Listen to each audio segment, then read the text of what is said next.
Hello and welcome to Wccftech TV. My name is Dave and I'm here today with Jon Cartwright from GameXplain, or soon to be formerly GameXplain. Jon? Hey, that's me. Yeah. Jon has been with GameXplain for, I believe, just over 3 years now? Yes, I joined officially at the end of 2017, but I've kind of been a contributor since around Mario Kart 8 Deluxe's launch. So, like early 2017, late 2017. Yeah, I believe I remember it being around the time of Switch launched. And today, we're going to just get together and talk about the gaming industry. Jon has been here, like I said, for 3 years. I'm sure he's going to have some insights that some of you will find interesting. So just to kick off, Jon, why did you want to get started in the gaming industry? So, since I was around 10 to 11, 12, I've been doing my own little YouTube channel on the side, and they were all really dumb. All my videos were terrible, but I just loved games. I loved talking about games. But I never really saw that as a career path, is the thing.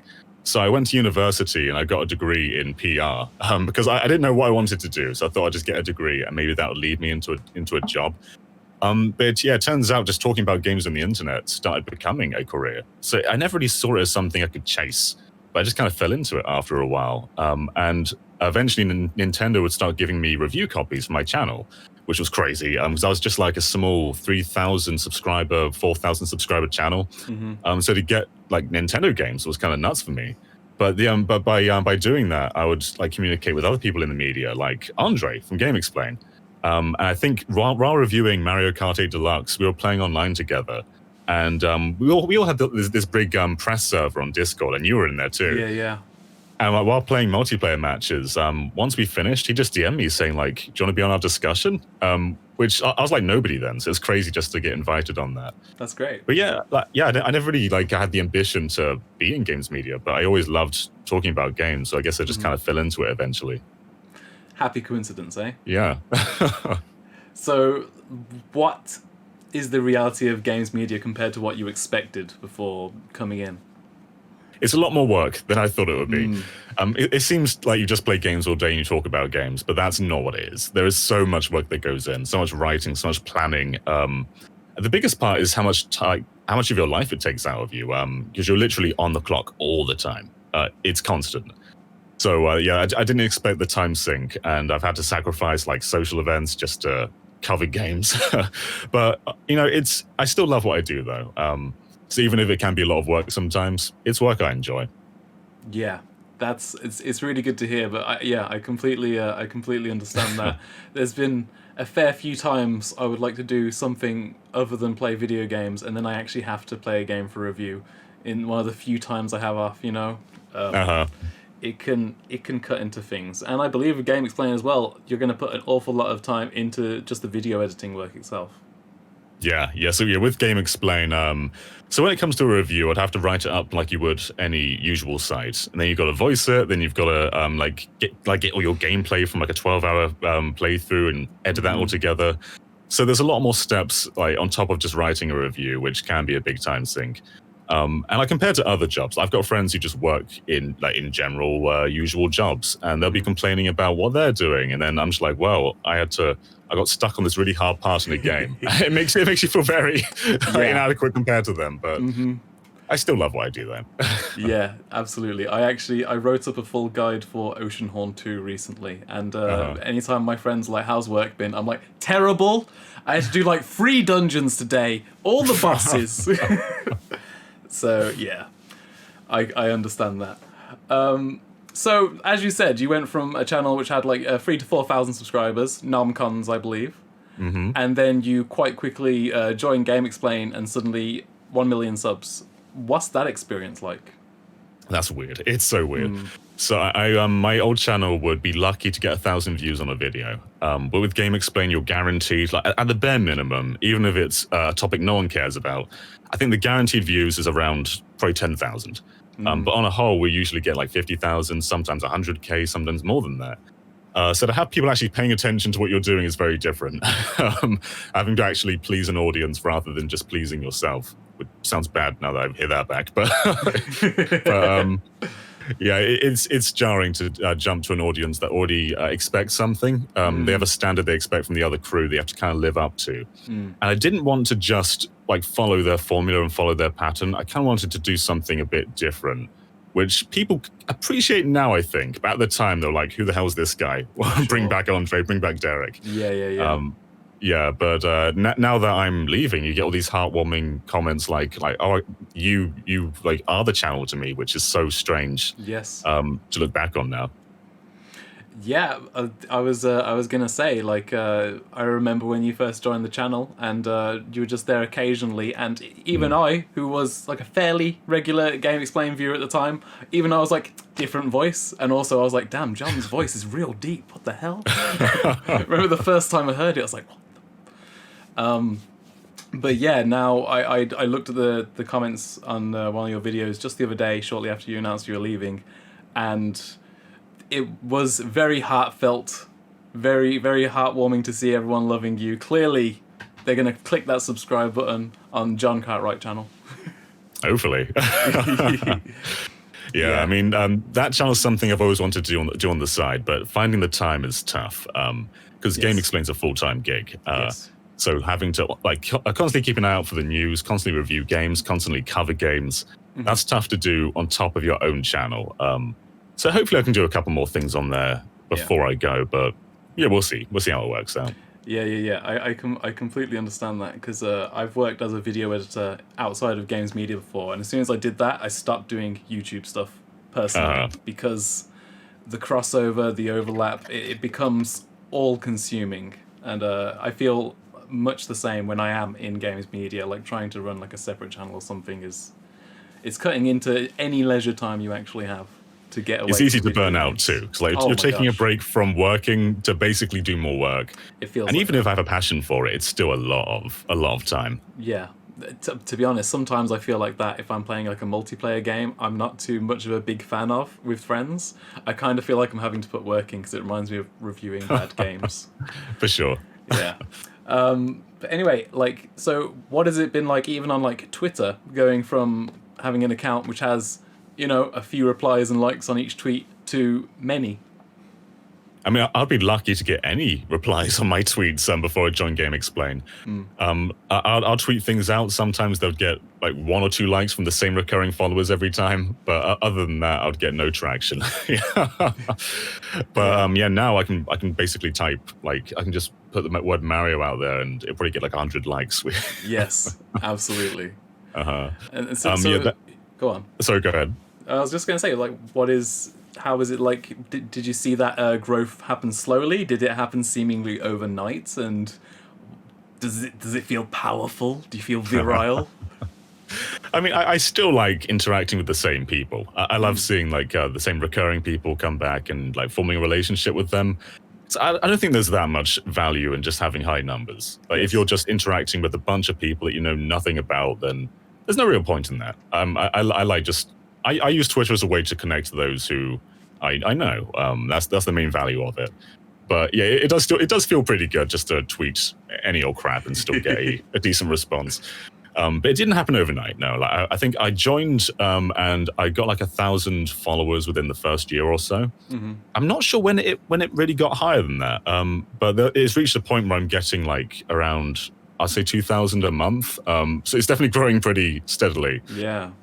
Yeah, so I don't know where that came from or why people are doing it, but I know I definitely got a big boost when people thought I was an insider. So I remember in predictions, we do a lot of prediction videos, and I got a few things right at one point. And there's GameFAQs boards, there's Smash boards who are all speculating about whether I'm in cahoots with Nintendo or not, and that kind of got a big follower boost. I think they're disappointed because they're expecting this insider talk, and I'm just talking any old trash about like Powered Upon or something. Yeah. You're just throwing darts at a board, and people are like, "You got that one though."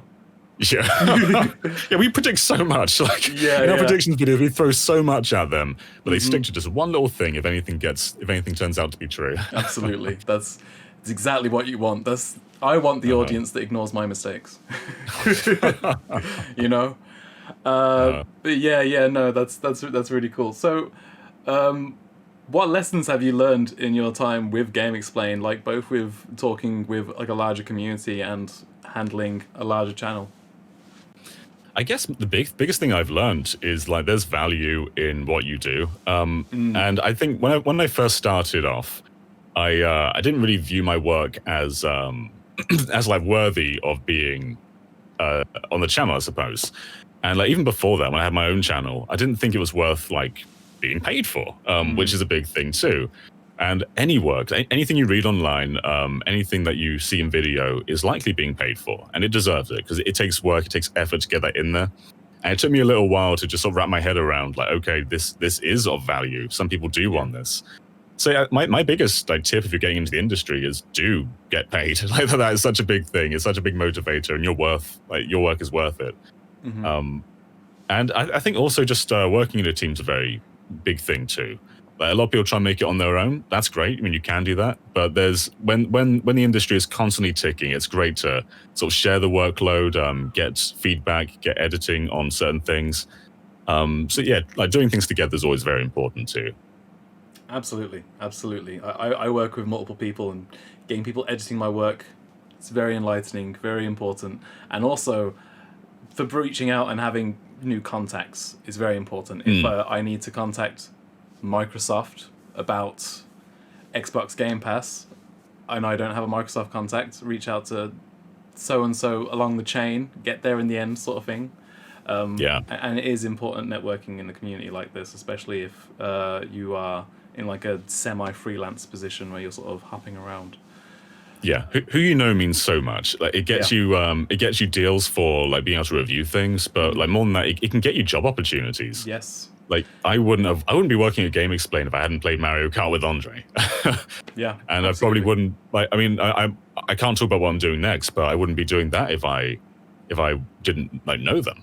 So I don't think I've ever really applied for a job in gaming. I just I talk to people, and eventually they're like, "Hey, you want to work for us?" And that's just kind of how it works, really. Yeah. But, you know, some places do like, have job offers up.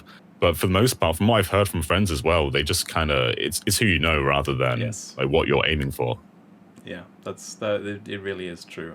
Hey, people like to undersell sometimes the usefulness of things like Twitter, and I think we've both posted some really dumb stuff on Twitter before. But despite that, like my first paid gaming work came through Twitter, and I doubt that I would be making any kind of living out of it now if it weren't there. So I feel like that does prove the usefulness of networking with the larger community. It's important. It is. So, what is it like having to deal with not just the community, but like keeping professional relations with PR people, going to gaming events? What's it like behind the curtains for people that do not go? Oh, so I guess you and I can both kind of pitch into this because that's one of the first places we met was at a Nintendo event. Yeah. So it's, I think you've got to kind of distance your relationship when you're covering the content. I've never, like, when reviewing a game, I've never thought like, oh no, what's the PR person going to think if I give this a bad review? And you've got to just distance yourself from that. Absolutely. But yeah, I remember like coming to Nintendo for the very first time was crazy.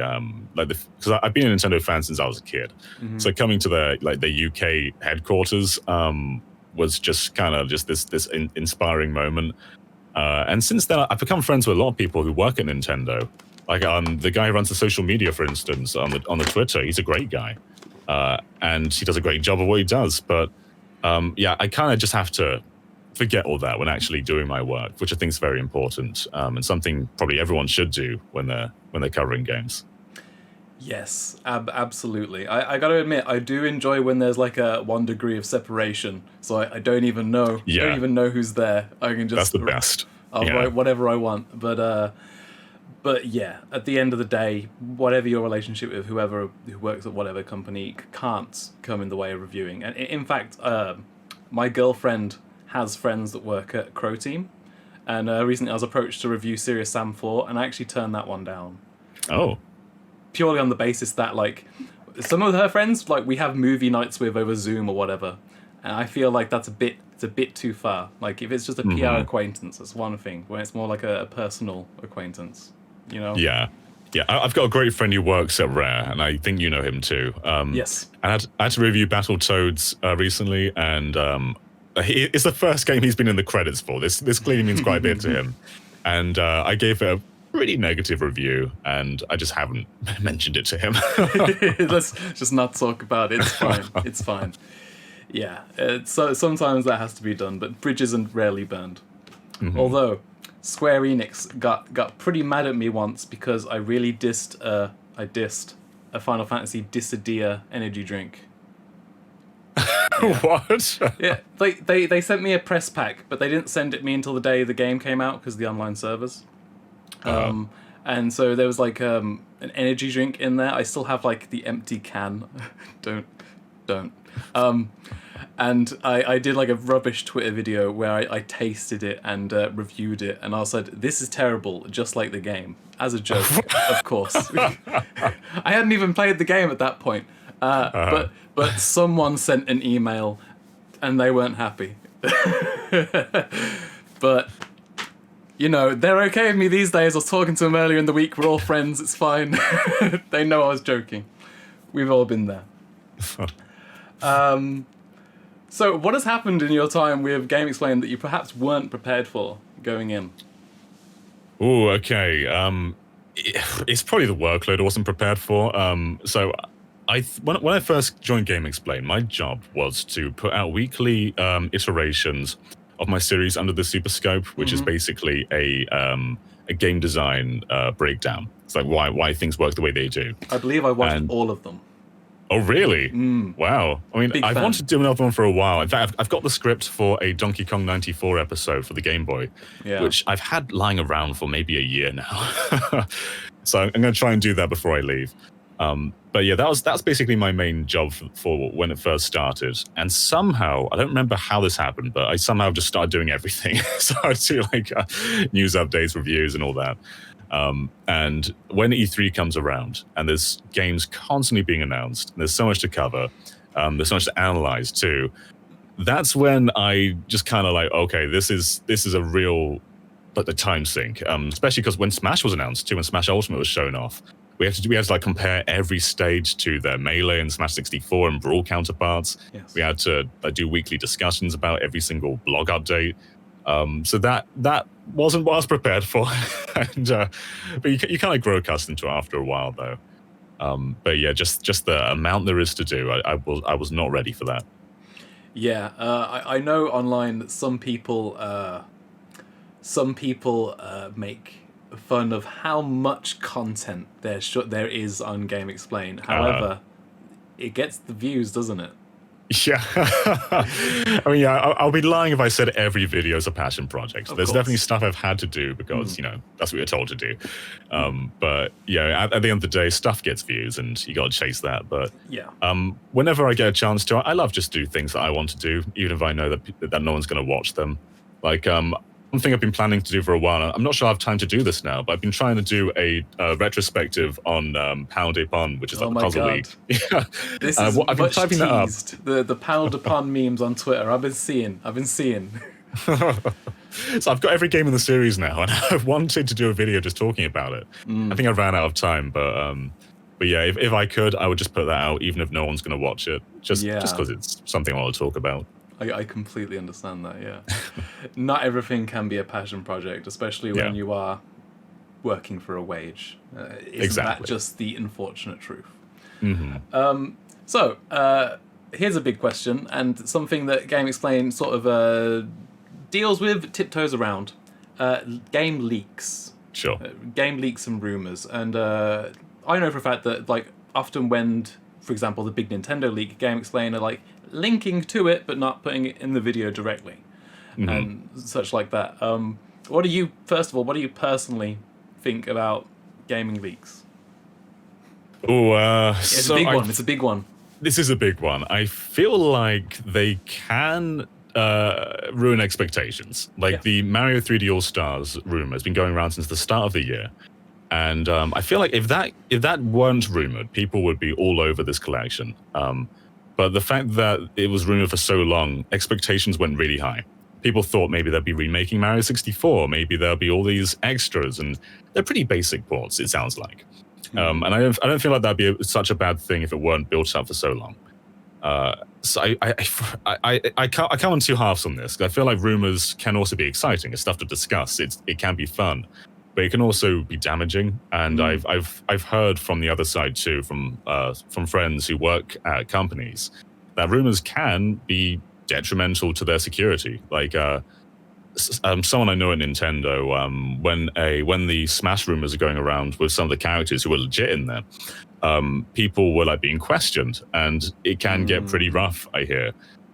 So, I mean, in some perspectives, they can be fun to discuss, but they can also be very damaging. And I feel like there's so many Twitter insiders who are just coming out of the framework. Some of them aren't even real, but they just kind of throw everything out there. Really and it can be really destructive. So, yeah, I don't always like leaks. The actual data leak, though, from Nintendo that came out recently, it's fascinating. But like the cause of it is also very illegal, so yes. we try to be careful around that. But I do like seeing all these old archived assets being released. I think that stuff's just like really cool to see.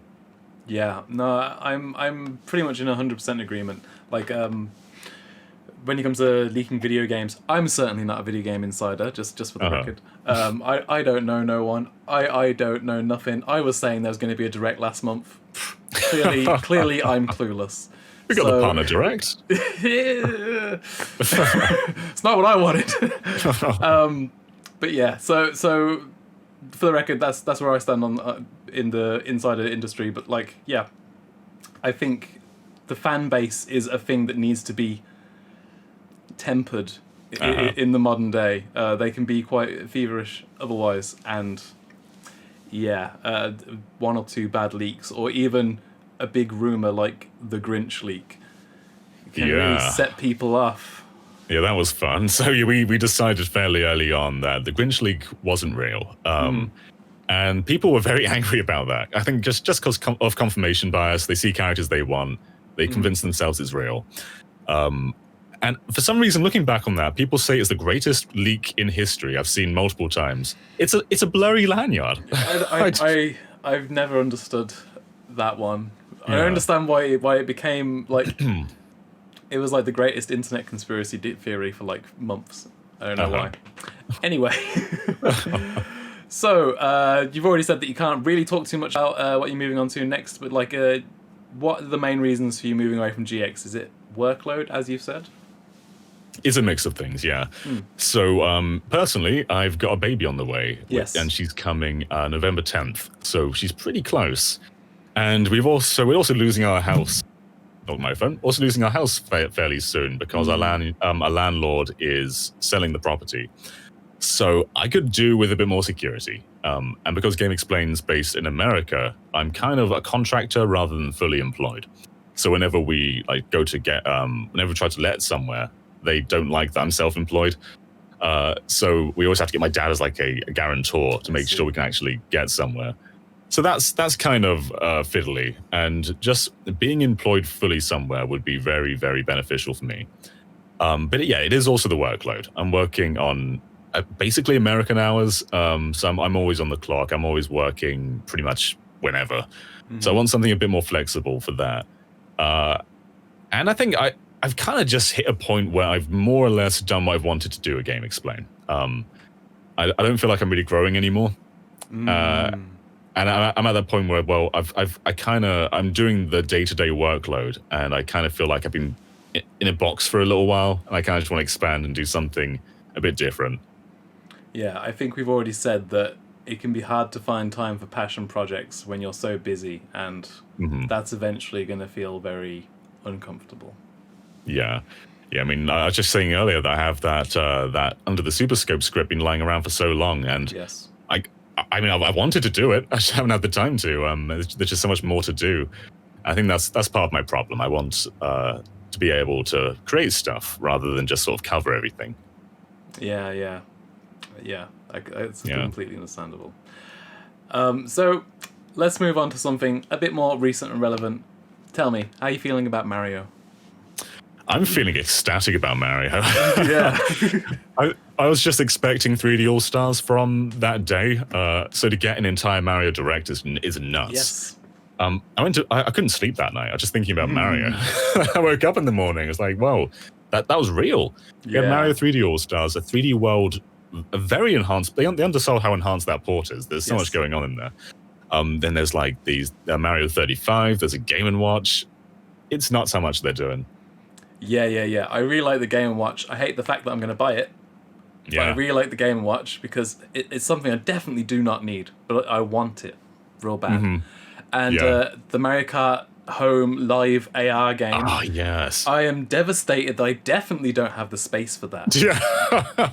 But if I have to pull up a rug, we're going to do it. We're gonna find a way. Oh my god, where's my life? Oh man, hopefully Nintendo's showroom is open by the time this comes out, because that entire space is going to be perfect for a Mario Kart course. It really would. Yeah, on the subject of the old Nintendo showroom, you know, the first time I ever went down there was to play Breath of the Wild on Wii U. Oh wow. That was a good day. But and I feel like I'm like this weird unicorn because I'm one of the only people that's seen Breath of the Wild on Wii U with actual gamepad functionality. I can't even think if I remember what that looked like. Exactly. Yeah. Yeah, that's a rare one. That's a rare one. Somewhere out there, that demo is existing. We need that pulled out in Nintendo League. We do. That's one of the best things about Nintendo's events, actually. Like, I went to E3 last year, and queuing up for every game is such a hassle. Just being able to go down to Nintendo and play at your own will with no lines, that's the best. That's the best way to preview games. Yeah, I don't know if you were there. The E3 event after we were playing Mario Odyssey, so I'm pretty sure it was 2017. I think I was there, yeah. Yes, and straight after Mario Odyssey, we had to play Sonic Forces. Yeah. Oh, damn. Why did Nintendo do Sega dirty like that? Before the console wars were over. That was brutal. It was. Poor Sonic. But yeah, well, John, I've got to say, I've been following your gaming career basically since just before you started at GameXplain. And I am really happy to see that you've made these huge moves and you're moving on to something that I'm hoping is even bigger and better than before. Let's hope so. Yeah. There's a lot of commenters who think I'm just not doing anything. Yeah. Just leave GameXplain and just sleep for a while. Just retiring forever. Yeah. If only. Some YouTubers can. But I think that's where we're going to call it today. I want to say thank you so much for joining me and talking about everything Nintendo and the gaming industry. I'll keep in touch with you on Twitter, but do you want to let people know where they should find you? Yeah, so you can find me on Twitter at JonComs. I also have a YouTube channel just called Jon Cartwright. That's pretty easy to find, I think. That's it now, really. I can't really plug GameXplain anymore, but right. You can see me there for a few more weeks. I think they know where that is. They already know. Another week and a half or so, yeah. Yeah. Okay, wonderful. Well, thank you so much for joining me. And for everyone else, please keep tuned to Wccftech TV for more videos like this, other things gaming and tech. Thank you.